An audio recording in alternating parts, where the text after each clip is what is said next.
eyes look tired today. Okay. Hi, I'm Andy Smiley, your friendly podcast guide. I help you create and launch a podcast that is fun and fulfilling. I share tips, stories from my own journey, and insights from podcasters I admire. In this episode, I'm talking about the money I made last month. I'm excited to say that number is significantly higher than the last time that I shared last month.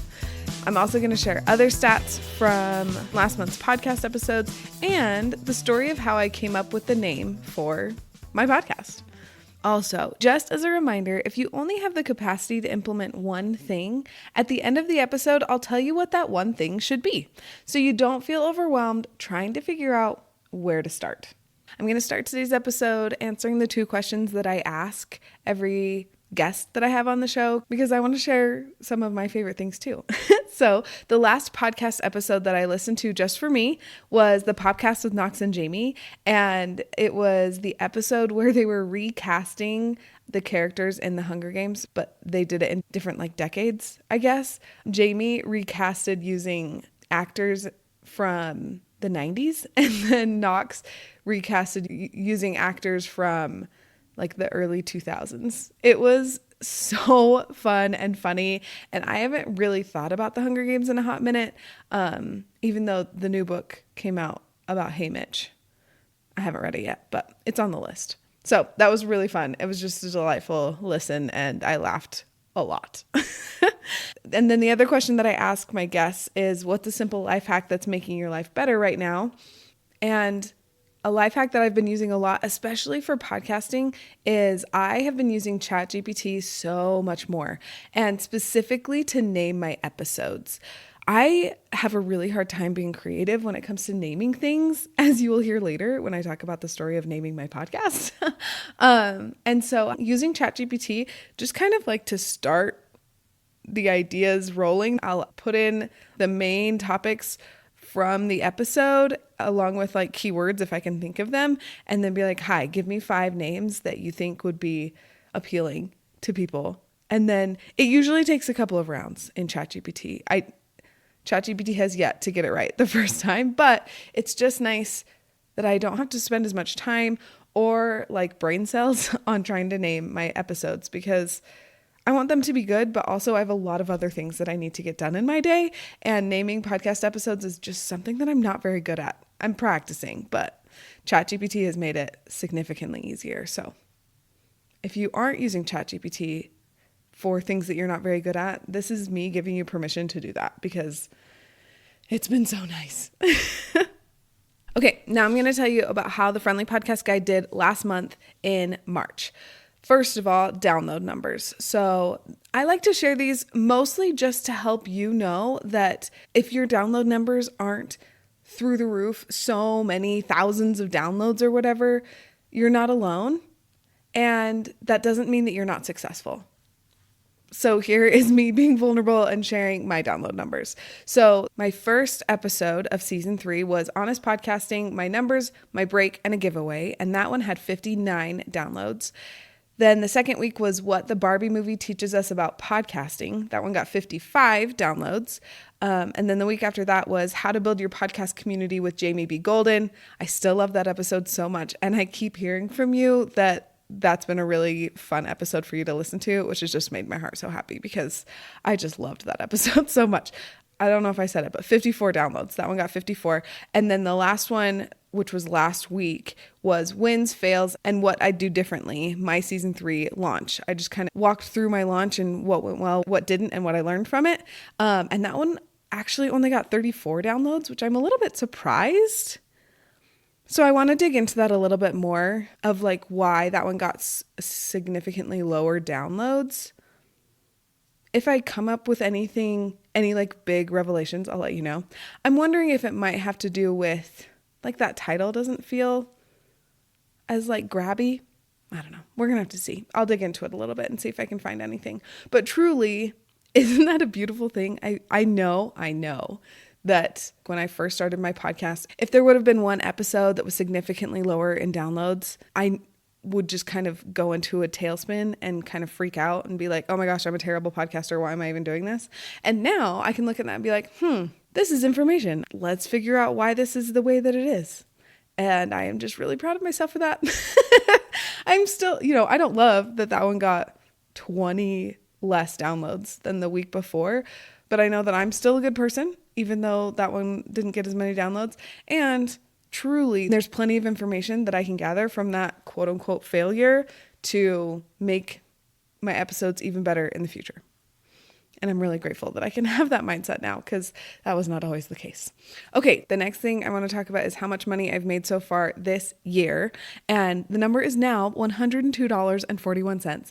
And I have goals that are significantly higher than that as far as money goes. But I am really, really proud of myself for making that money so far. Like, really proud of myself. Yeah, exciting. And then the last thing that I talk about when I talk about how the Friendly Podcast Guide is doing is how many podcast coaching calls I've done. When I started season 3, so beginning of March, I was at 40, and now I'm at 43. So I did 3 in the past month, and truly I was planning on not doing any and just stopping altogether, but that made me sad. So I decided to do it. I'm just so happy that I'm still doing them.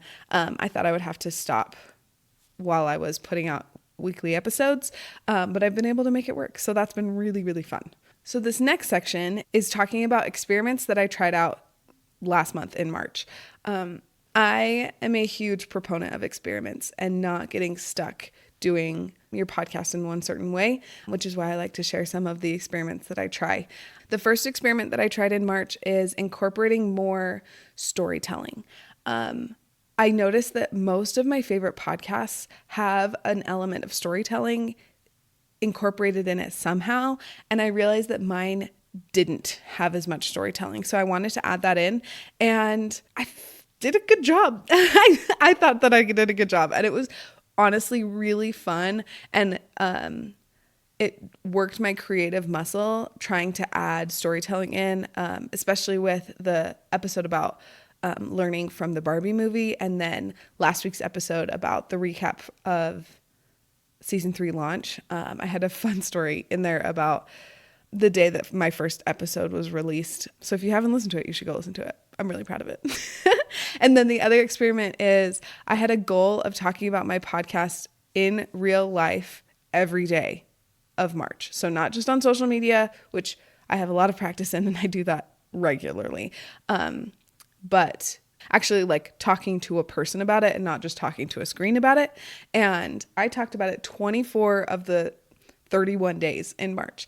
And truly, it was hard. It was way harder than I expected. But it really did push me to think about ways to talk about my podcast in normal conversations and not make it weird. And I had some really fun conversations with my friends, but also with like complete strangers at the grocery store or at the dentist. It just pushed me out of my comfort zone a little bit to talk about my podcast more often, because I am proud of my podcast and I like to talk about it. I just need to push myself a little bit to do it more. So I don't know if I'm going to make that a goal again for April, but I do want to try and incorporate it more just into my life, because I am proud of my podcast and I might as well talk about something I'm proud of, right? Right. In the month of April, the main experiment that I'm going to try is sending out an email every Friday about that week's episode. And I want to see if it increases downloads. And truly, I want to figure out if it is a good use of my time and if it's hard. Like if it's really hard for me and it's not helping at all, then I'll reevaluate and see if I want to keep doing that. But in the past couple of weeks, I've realized that more people open emails from me than I get in story views for the most part on Instagram. And I had been talking about my podcast episodes way more in my stories than I was in my email.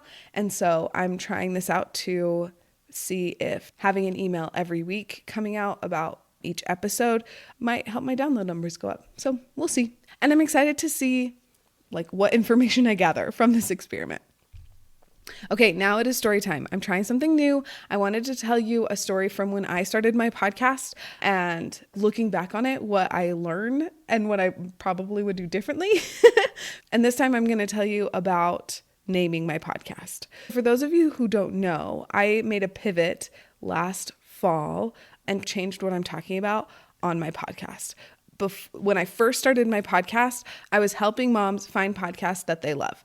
Podcasts are such a huge part of my life, and they have truly made my life so much better as a mom. And I wanted to help share that with other people and just help more moms find podcasts. And truly, I still do love to do that. So like, if you need some podcast recommendations, just DM me on Instagram and I will send you all of the recommendations. I love giving podcast recommendations.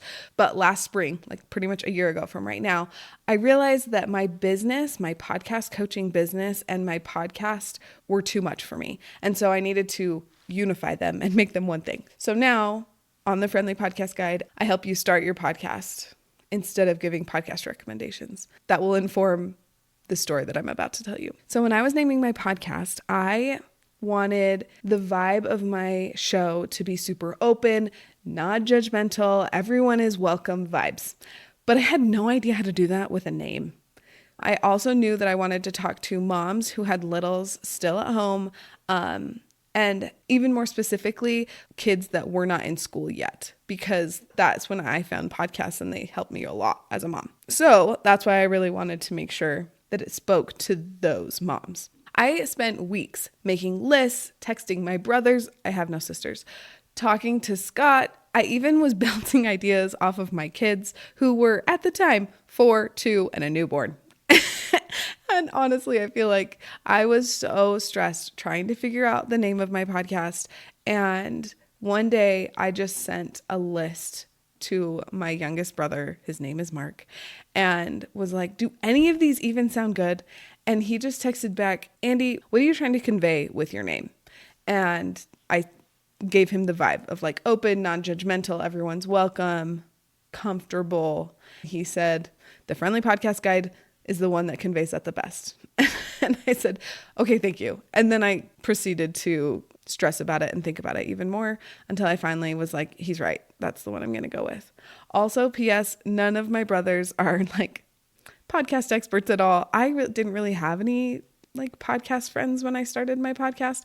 So that's another reason that I am a podcast coach, is because I know that when you're first starting out, usually you don't know anyone in the podcasting realm. And I want to be that person that you know, that you can get ideas from and tips that actually work for moms. So then I finally settled on the Friendly Podcast Guide, and I really do love it. Sometimes it's a mouthful, but it really does convey what I'm trying to convey. And truly, if I'm being completely honest, I feel like it's an even better name now that I've pivoted to being a podcast coach and helping moms start their podcasts, which I think is just a little ironic. So naming my podcast was getting in the way of me moving forward with starting my podcast.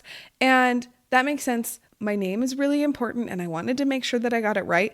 But also it was stopping my momentum and making me not excited about my podcast, or at least not as excited about starting my podcast, because I just could not figure out the name.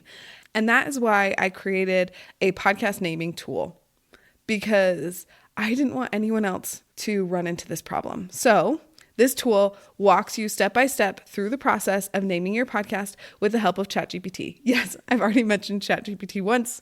Here it is again. Or if you don't use Chat GPT, whatever AI chatbot you prefer, it works with all of them. And the best part is when you follow these steps, you'll have the name of your podcast in 30 minutes or less. Like, it does not have to be a roadblock at all. You can do it like during your kid's nap time, even if your kid takes really short naps. I put a link to this Name Your Podcast tool in the show notes so you can grab it. It's free, because I don't want naming your podcast to be a roadblock for you starting your podcast. As I'm wrapping up this episode, here's the one thing you should implement in starting your podcast if you're feeling overwhelmed and not sure where to start. Please use Chat GPT or another AI chatbot. It makes your life so much easier. You can use it, as I talked about, to name your podcast, to name your episodes, or I've started using it for my emails about my episodes too. Usually to make the email a little bit more concise and make sure that I'm getting my main point across. And it's been such a game changer for me because I just don't have as much time as I would like to create my podcast, and using ChatGPT has really helped me to make sure I'm using my time to the best of my ability. Will you share this episode with your friend who is stuck in the name your podcast step of starting her podcast, so then she can hear my story and realize that she does not want that to happen for her, and she can just grab my name your podcast tool and make the whole process be so much quicker and easier. In next week's episode, I'm talking about the 3 things that I wish I would have done differently when I started my podcast. And I know that if I would have done even just one of those things, I probably wouldn't have burned out last year. So I really think you should listen so that you don't ever have to burn out and you can just learn from my mistakes. Thanks for being here, and I'll see you next week. Also, I would be remiss if I didn't give a shout out to my wonderful mom. It is her birthday today, the day that I'm recording this, so happy birthday, Mom. And tomorrow, the day that this episode comes out, is my sweet mother-in-law's birthday. So happy birthday, Debbie.